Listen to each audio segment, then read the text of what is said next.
Bom, aqui fica a minha palavra. Sai da minha frente. Agora, durante décadas, uma mansão em Newport Beach guardou os segredos mais obscuros de John Wayne. Quando morreu, em 1979, a sua casa foi imediatamente encerrada. Caíra fora.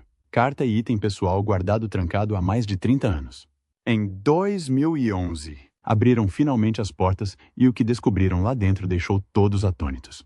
Desde adereços de filmes que bateram recordes a um testamento chocante que destruiu a sua família. Esta é a história do que realmente aconteceu à fortuna do Duque. John Wayne nasceu Marion Robert Morrison a 26 de maio de 1907 em Winterset, Iowa.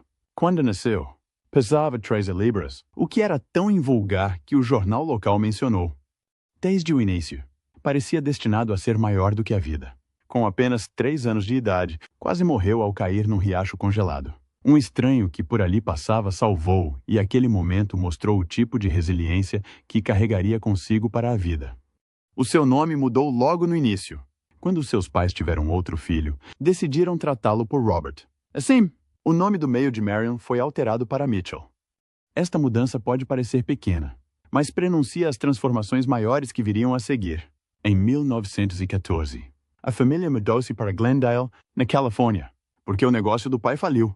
Em Glendale, Marion ganhou o apelido de Duke por causa do seu Airedale Terrier, também chamado Duke. Os dois estavam sempre juntos e os bombeiros locais começaram a chamar-lhes Big Duke e Little Duke. Marion gostou e o apelido pegou. Quando era criança, Marion adorava futebol. Em 1925, ganhou uma bolsa de futebol para a Universidade do Sul da Califórnia. Estudou Direito e foi membro da fraternidade Sigma Chi. Mas os seus sonhos no futebol acabaram quando lesionou o ombro num acidente de surf. Perder a bolsa foi devastador. Ele pensava que os seus planos estavam arruinados. Mas este acidente, na verdade, empurrou em direção ao caminho que o tornou famoso. Depois de a sua carreira no futebol ter terminado, Marion conseguiu um emprego na Fox Studios em 1927.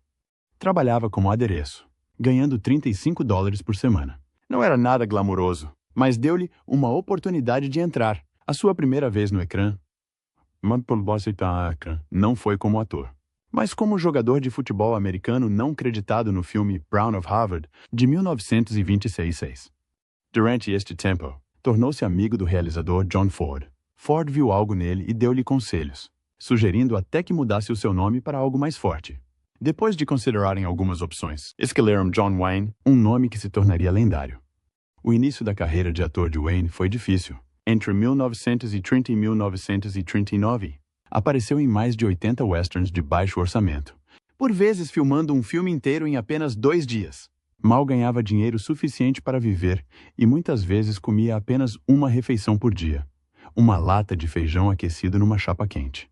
Em 1938, estava tão desanimado pela falta de sucesso que pensou em desistir de vez de representar. Tudo mudou com Stagecoach em 1939. O filme foi um grande sucesso, mas a escolha de Wayne não foi fácil. O estúdio queria um ator conhecido como Gary Cooper, mas John Ford insistiu em Wayne, chegando mesmo a ameaçar abandonar o projeto se não concordassem. No filme, Wayne interpretou Ringo Kid, um fora da lei com um forte sentido de justiça. A sua primeira cena tornou-se icônica, com a câmera a ampliar o seu rosto enquanto ele segurava um rifle. Durou apenas alguns segundos, mas foram necessários 27 takes para acertar porque Wayne estava muito nervoso. Stagecoach foi um sucesso, recebendo 7 nomeações para os Oscars e vencendo 2. A prestação de Wayne fez dele uma estrela da noite para o dia. Embora o filme tenha sido um sucesso, recebeu apenas $3.700, muito menos do que os atores famosos. Mesmo assim, mudou a sua vida. Depois disso, Wayne foi visto como o herói supremo do Oeste. Recusou papéis em filmes como O Falcão Maltês e Matar ou Morrer porque não queria afastar-se da sua imagem. Esta decisão ajudou-o a tornar-se um símbolo da resistência e masculinidade americanas. John Wayne e John Ford trabalharam juntos durante mais de 50 anos e realizaram 14 filmes que mudaram Hollywood. A parceria começou em 1928, quando Ford deu a Wayne um pequeno papel como figurante num filme chamado Mother Machree. Mas o verdadeiro início do seu sucesso aconteceu em 1939 com Stagecoach. Este filme transformou Wayne numa estrela.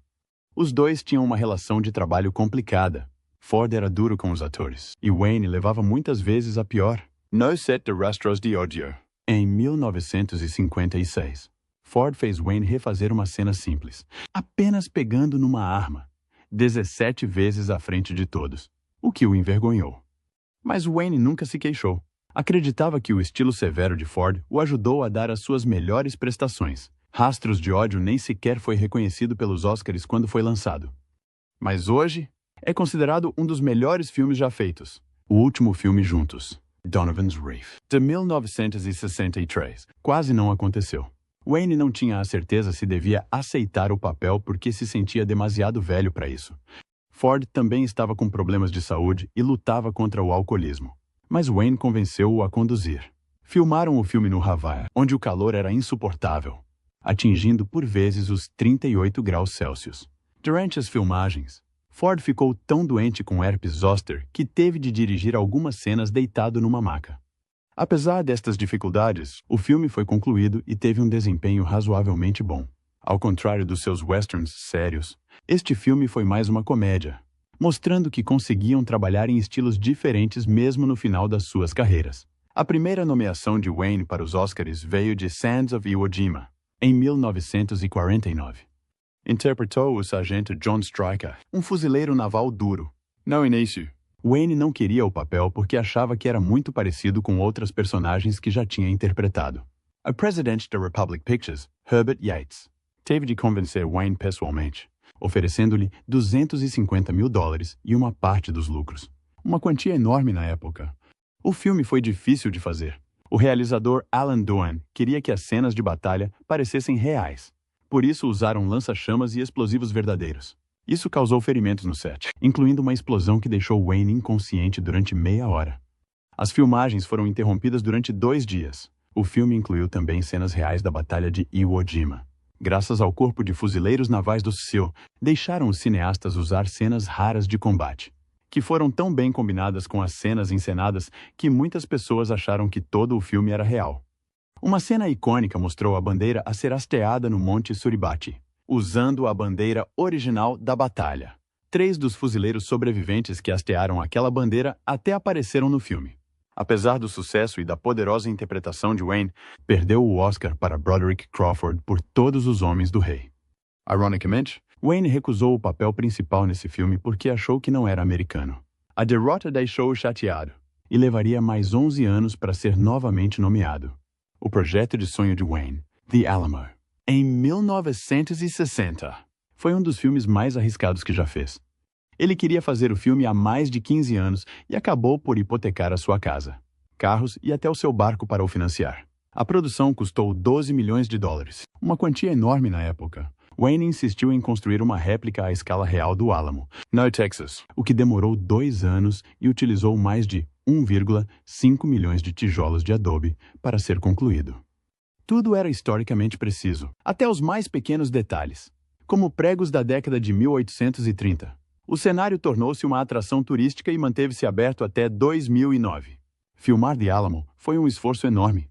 Usaram mais de 7.000 figurantes, 1.500 cavalos, e filmaram durante 79 dias sob um calor brutal que por vezes chegava aos 43,3 graus Celsius.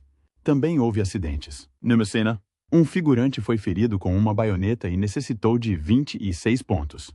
Apesar dos desafios, Wayne recusou-se a cortar custos. Quando o filme estreou, foi um grande evento com um desfile e fogo de artifício, embora tenha recebido 7 nomeações para os Oscars, incluindo melhor filme. As críticas foram mistas e a bilheteira não cobriu os elevados custos. Wayne nem sequer foi nomeado para o prêmio de melhor realizador, o que o desiludiu profundamente. Ainda assim, o filme teve um impacto duradouro na forma como as pessoas recordam a história do Alamo. Em 1970, Wayne ganhou finalmente um Oscar por Bravura Indômita. Interpretou Rooster Cogburn, um xerife dos Kiowas com um olho só. Wayne quase não aceitou o papel porque se sentia demasiado velho e ainda estava a recuperar de uma cirurgia ao cancro do pulmão. Mas depois de ler o romance, percebeu que este poderia ser o papel de uma vida. Não foi fácil filmar. Aconteceu no Colorado, onde o clima frio e a altitude elevada foram prejudiciais para a saúde de Wayne. Teve de usar um tanque de oxigênio entre as cenas. Num momento perigoso, O seu cavalo tropeçou numa colina íngreme, quase o derrubando. Wayne rompeu um músculo no ombro, mas continuou. Para interpretar Rooster Cogburn, Wayne ganhou peso e usou um tapa-olho que lhe dificultava a visão. Teve de memorizar os conjuntos para evitar esbarrar nas coisas. A sua atuação foi diferente de tudo o que já tinha feito. E o público adorou. O filme arrecadou mais de 31 milhões de dólares e tornou-se um dos maiores sucessos da sua carreira.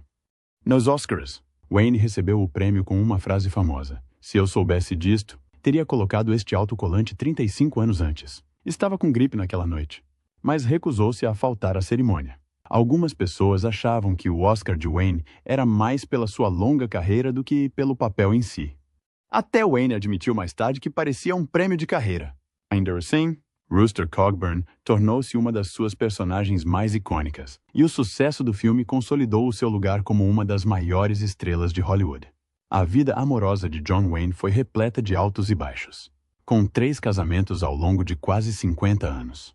A sua primeira mulher, Josephine Sands, casou com ele em 1933. Nessa altura, a carreira de Wayne estava apenas a começar a arrancar. Tiveram 4 filhos juntos, mas a fama crescente de Wayne manteve-o longe de casa durante muito tempo. As coisas pioraram ainda mais quando iniciou um caso secreto com a atriz Marlene Dietrich em 1938. Wayne tentou consertar o seu casamento, chegando mesmo a levar Josephine ao México em 1943 para passarem algum tempo juntos. Mas não resultou. Acabaram por se divorciar em 1945. O seu segundo casamento, com Esperanza Bauer em 1946, foi turbulento e cheio de problemas. Esperanza, uma ex-atriz mexicana, estava com muita inveja. Ela pensava que Wayne tinha um caso com a sua colega de elenco, Gail Russell. Durante as filmagens de Angel and the Badman, em 1947, o ciúme dela chegou ao limite quando Wayne chegou tarde à casa depois de uma festa. Esperanza estava bêbada e tão furiosa que pegou numa arma e tentou disparar sobre ele quando ele entrou pela porta. Felizmente, ninguém ficou ferido, mas o seu casamento não durou muito depois disso. Divorciaram-se em 1954. O terceiro casamento de Wayne, com Pilar Palet, começou em 1954. Mantiveram-se casados até a sua morte, em 1979. Tiveram 3 filhos juntos, e as coisas pareceram mais estáveis durante algum tempo. Mas em 1973, Wayne e Pilar separaram-se. Depois disso, Wayne foi viver com a sua secretária, Pat Stacey. Apesar de viverem separados, Wayne e Pilar nunca se divorciaram oficialmente. O caso de Wayne com Marlene Dietrich não era segredo em Hollywood. Tudo começou durante as filmagens de Seven Sinners, em 1938, e durou quase 10 anos. Wayne ainda estava casado com Josephine na altura. Mas isso não o impediu de passar noites em casa de Dietrich. Os dois eram muito apaixonados um pelo outro. Escreveram cartas um ao outro, partilhando os seus sentimentos abertamente. Dietrich chegou mesmo a usar a sua influência para ajudar a carreira de Wayne. Ela garantiu que ele conseguisse papéis principais em filmes como The Spoilers e Pittsburgh em 1942. O seu caso terminou em 1947. Mas permaneceram amigos próximos para o resto das suas vidas. Dietrich chamava frequentemente a Wayne o amor da sua vida. Uma das amizades mais faladas de Wayne foi com Maureen O'Hara. Contracenaram em 5 filmes juntos, começando com Rio Grande em 1950. O seu filme mais famoso foi The Quiet Man em 1952. Os fãs gostaram tanto da química entre eles que muitos pensaram que eram um casal na vida real. O'Hara até brincou com uma senhora idosa na rua que pensava ser a esposa de Wayne. Os filhos de Wayne tratavam-na por tia Maureen, mostrando o quão próxima era da família. Anos mais tarde, o neto de O'Hara admitiu que Wayne e O'Hara tiveram um breve romance, mas disse que não teria resultado porque ambos eram muito obstinados. Mesmo assim, O'Hara ficou ao lado de Wayne até o fim. Quando ele estava a morrer de cancro, ela ajudou-o a ganhar uma medalha do Congresso para honrar o seu legado. Nos seus últimos anos, Wayne encontrou conforto em Pat Stacey, a sua secretária. Depois de ele e Pilar se separarem, Pat tornou-se seu parceiro e cuidador. Era 34 anos mais nova que Wayne, mas partilhavam uma ligação profunda. Pat ficou ao seu lado durante o tratamento do cancro, gerindo a sua vida e garantindo que tinha apoio. Viveram juntos de 1973 até a morte de Wayne. Em 1979, Após a sua morte, Pat escreveu um livro chamado Duke, A Love Story em 1983. O livro partilhava detalhes sobre o tempo que passavam juntos e mostrava um lado mais suave e vulnerável de Wayne que os fãs raramente viam. Pat nunca se casou e passou a vida a manter viva a memória de Wayne. Ela faleceu em 1995. Em 1964, quando John Wayne tinha 57 anos, os médicos disseram que tinha cancro do pulmão. Isto foi chocante, mas não surpreendente. Wayne fumou muito, até 6 maços de cigarros por dia durante anos. Os médicos decidiram remover-lhe o pulmão esquerdo e 2 costelas para lhe salvar a vida. A cirurgia era arriscada, com apenas 50% de hipóteses de sobrevivência.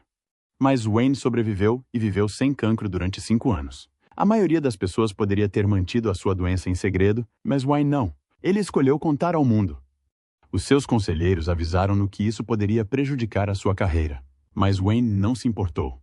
Queria ajudar outras pessoas, incentivando-as a fazer exames para detectar o cancro. Chegou mesmo a criar um apelido para o cancro, chamando-lhe Big C, para o tornar menos assustador. Em 1965, um ano após a sua cirurgia, apareceu num anúncio de TV para a Sociedade Americana do Cancro. Pediu que as pessoas apoiassem a investigação do cancro e levassem a doença a sério. Mas o cancro não tinha acabado com ele. Em 1979, Wayne descobriu que tinha cancro no estômago. Tentou uma vacina experimental, mas não foi suficiente. Mesmo com o agravamento da sua saúde, Wayne não parou de falar. A partir da sua cama de hospital, gravou mensagens a pedir mais financiamento para a investigação sobre o cancro. Poucas semanas antes de morrer, disse às pessoas que poderiam encontrar uma cura para o cancro sem a sua ajuda. Mas eu não apostaria a minha vida nisso. O último filme de Wayne foi The Shootist, em 1976. Era sobre um pistoleiro idoso a morrer de cancro, e parecia muito próximo da vida real de Wayne. Tinha 68 anos quando filmou e a sua saúde era debilitada. Precisava frequentemente de oxigênio entre as cenas, mas estava determinado a fazer as suas próprias cenas de ação. Numa cena, teve de cair no chão duro várias vezes. Ele nunca se queixou. O filme foi um sucesso, e as pessoas viram-no como uma despedida de Wayne. Ele até mudou o final para combinar com a sua imagem forte. Na história original, a sua personagem levou um tiro nas costas. Wayne recusou, dizendo: "Nunca disparei sobre um homem pelas costas em nenhum filme." Mude isso. O filme arrecadou 13,4 milhões de dólares e deu a Wayne a hipótese de se despedir num papel que refletia a sua própria coragem. Wayne morreu a 11 de junho de 1979, aos 72 anos. Faleceu no Oakland Medical Center após lutar contra um cancro no estômago durante meses. A sua morte foi um grande momento para Hollywood e para os seus fãs. O presidente Jimmy Carter chamou-lhe maior do que a vida e um verdadeiro herói americano. Milhares de fãs juntaram-se à porta do hospital e da sua casa para deixar flores, bilhetes e até chapéus de cowboy. A sua estrela no Passeio da Fama de Hollywood tornou-se um lugar para as pessoas acenderem velas e se lembrarem dele.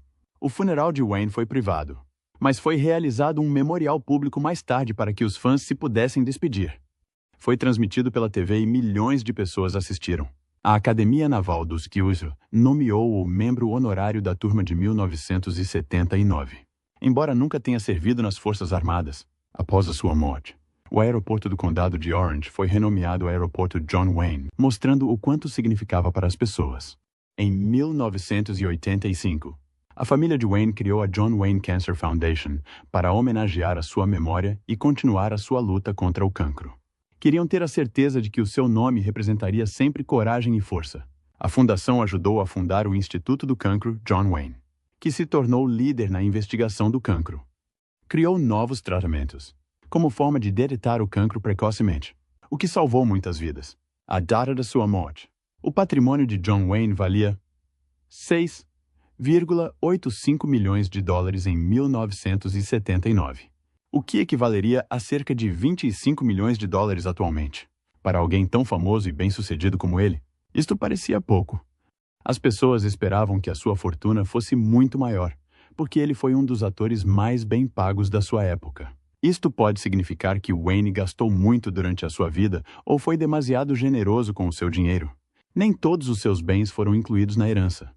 Por exemplo, vendeu o seu adorado iate, Wild Goose, por $750 mil. pouco antes de morrer. Este iate, que já foi um caça-minas na Segunda Guerra Mundial, foi uma parte importante da sua vida. E a sua venda acrescenta mistério ao quanto ele realmente deixou para trás. Wayne adorava imóveis, e a sua casa em Newport Beach era uma das suas propriedades mais famosas. Comprou-a em 1965 e viveu lá até a sua morte em 1979. A casa ficava na água, virada para a Ilha Balboa. Parecia simples visto da rua, mas era grandioso e luxuoso por dentro, tal como a personalidade de Wayne. Após a sua morte, a casa foi vendida por 5,5 milhões de dólares em 1980. Um preço elevado para a época. Antes de se mudar para Newport Beach, Wayne era proprietário de um rancho de 5 hectares em Encino, aos 58 anos. Deixou o rancho para viver uma vida mais tranquila perto da água. Também possuía propriedades no Arizona e em Washington, demonstrando o seu amor por paisagens diferentes e o seu bom senso para o imobiliário. Uma vez, Wayne brincou dizendo que ter me mudado para Newport Beach anos antes tinha sido inteligente porque, naquela altura, eu não tinha, com certeza, condições financeiras para isso. Quando o testamento de Wayne foi revelado após a sua morte, em 1979, causou muito drama. O maior choque foi não ter deixado nada à sua terceira mulher, Pilar Paletti. Estiveram casados durante mais de 20 anos, mas separaram-se em 1973, 6 anos antes da sua morte. Embora não se tenham divorciado, Wayne deixou a maior parte dos seus bens aos seus 7 filhos dos seus 2 primeiros casamentos. Esta decisão levou a especulações sobre o seu relacionamento e por que razão Paletti não foi incluído. Anos depois, o drama continuou. Em 2010, a filha de Wayne, Isa, processou o seu irmão Ethan e a John Wayne Enterprises, discutindo sobre a sua participação na empresa. O testamento também deu aos filhos de Wayne artigos pessoais e recordações, mas estes também se tornaram pontos de tensão. Os desentendimentos sobre estas recordações pioraram ainda mais as disputas familiares, mostrando como a divisão dos seus bens criou problemas duradouros. Em 2011, algo incrível aconteceu para os fãs de John Wayne. Mais de 700 artigos da sua vida e carreira foram colocados em leilão. Este grande evento decorreu nos dias 6 e 7 de outubro no Hyatt Century Plaza, em Los Angeles. Fãs e colecionadores tiveram a oportunidade de possuir peças da sua vida pessoal e carreira cinematográfica. Muitos destes artigos estavam trancados desde que Wayne faleceu em 1979. A sua casa foi selada nesse dia, e todos os seus pertences foram enviados para um armazém. Foi como abrir uma cápsula do tempo ao fim de mais de 30 anos. O leilão incluiu todo o tipo de coisas. Havia fatos, adereços, prêmios e até móveis da sua casa. Alguns artigos eram especialmente únicos. Por exemplo, os seus guiões mostravam como trabalhava nos seus filmes. O argumento de The Horse Soldiers tinha páginas dobradas para assinalar as cenas finalizadas. Outros guiões, como o Wednesday Morning, eram mantidos limpos e perfeitos, mostrando o quão organizado ele era. Depois, havia artigos pessoais como livros, roupa e a sua última carta de condução. Até uma coleção dos seus lenços coloridos, que adorava usar, foi vendida por $10.755. Alguns artigos bateram recordes. A sua boina verde do filme The Green Berets, de 1968, foi vendida por $179.250, estabelecendo um recorde para um chapéu de fantasia. As pessoas adoraram porque simbolizava um dos seus filmes mais famosos. Outro grande sucesso de vendas foi o seu chapéu de cowboy, usado em filmes como Big Jake e The Cowboys. Foi vendido por $119.500. O Globo de Ouro de Wayne pelo seu papel em Bravura Indômita também recebeu muita atenção e foi vendido por $143.400. Este prêmio foi especial porque estava ligado ao seu único papel vencedor do Oscar. Até mesmo coisas pequenas e cotidianas eram vendidas por grandes quantias. A sua última carta de condução, Something So Ordinary, foi vendida por $89.625. Isto estabeleceu um recorde para uma carta de condução. O seu tapa-olho de True Grit também foi vendido por $47.800. Peças de roupa, como calças do Alamo e uma camisa usada em vários filmes, foram vendidas por milhares de dólares. Estes itens permitem que os fãs se sintam ligados a ele de uma forma muito real. O leilão não só mostrou a sua carreira cinematográfica, como também revelou quem era como pessoa. Um item especial era uma espingarda Winchester banhada a ouro que deu a um amigo.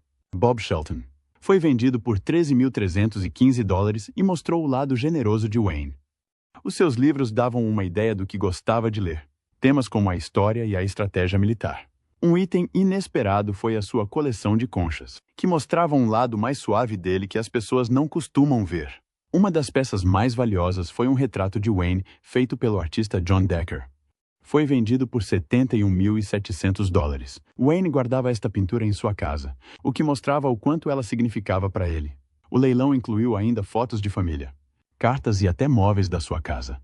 Estas coisas deram aos fãs uma visão mais próxima da sua vida privada. Mostraram que, para além de ser uma estrela de Hollywood, John Wayne era também um pai, um amigo e alguém com ligações profundas à sua família e às pessoas com quem se preocupava. Em 1971, John Wayne deu uma entrevista à revista Playboy que causou muita raiva, e as pessoas ainda hoje falam sobre isso. Fez algumas declarações chocantes que mostraram as suas visões controversas. O comentário mais comentado foi quando disse: "Acredito na supremacia branca até que os negros sejam educados ao ponto de serem responsáveis." Tinha 63 anos e era muito famoso na altura. Mas não aconteceu apenas uma vez. Ele já tinha dito coisas assim antes. Na mesma entrevista, falou também sobre os nativos americanos, dizendo que não achava errado tomar as suas terras, chamando a isso uma questão de sobrevivência. Chegou mesmo a criticar o filme Midnight Cowboy, chamando-o de pervertido e usando uma calúnia homofóbica. Anos mais tarde, em fevereiro de 2019, esta entrevista voltou à baila quando alguém partilhou partes dela no Twitter. Um argumentista chamou Wayne de pessoa terrível, e o tweet tornou-se viral. De repente, as pessoas estavam novamente a debater o seu legado. Alguns queriam que fosse cancelado, enquanto outros discutiam se as suas palavras deveriam definir a forma como nos lembramos dele. Os seus comentários, mesmo passados tantos anos, geraram grandes conversas sobre a responsabilidade das pessoas famosas e como as suas palavras podem magoar. Esta controvérsia não ficou apenas nas redes sociais. Chamou também a atenção para locais que receberam o seu nome, como o aeroporto John Wayne, no Condado de Orange, na Califórnia. O aeroporto recebeu este nome em 1979, após a morte de Wayne, mas em 2020, as pessoas pediam que fosse renomeado. Isto aconteceu durante os protestos nacionais após o assassinato de George Floyd, a 26 de junho de 2020. O Partido Democrata local pediu oficialmente a mudança do nome do aeroporto, dizendo que as declarações de Wayne não correspondiam aos valores de diversidade e inclusão do Condado de Orange. O Condado de Orange costumava ser uma área muito conservadora, mas mudou muito. Tornou-se mais diversificado e politicamente competitivo, com os democratas a conquistarem todos os lugares no Congresso em 2018. Algumas pessoas achavam que manter o nome de Wayne no aeroporto enviava uma mensagem errada às comunidades minoritárias. Outros, como o filho de Wayne, Ethan, defenderam-no. Ethan disse que o seu pai não era racista e acusou as pessoas de atacarem injustamente o seu legado. Em 2025, o aeroporto ainda tinha o nome de Wayne,